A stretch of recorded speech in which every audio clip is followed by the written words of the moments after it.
Vers 5 sê, U maak my hoof vet met olie. Nou in daardie gedeelte, daardie tydperk, was dit al algemene gebruik dat hulle sou die skaap neem en olie oor sy kop uitgooi. Want in die somertyd, veral in hulle areas, is daar verskriklik baie muggies en vliee.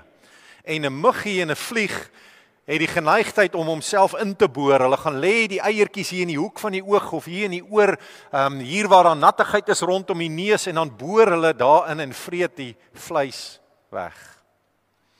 So 'n goeie herder gooi hierdie olie oor die skaap se hoof uit om hom te beskerm. Hierdie mengsel van olyfolie en swaalpoeier. Hier is nog 'n interessante gedeelte.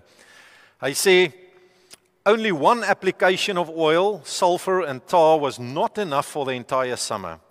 It was a process that had to be repeated.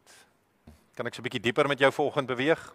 Wanneer Dawid sê, maak my hoof vet met olie, was dit nie 'n eenmalige gebeurtenis nie.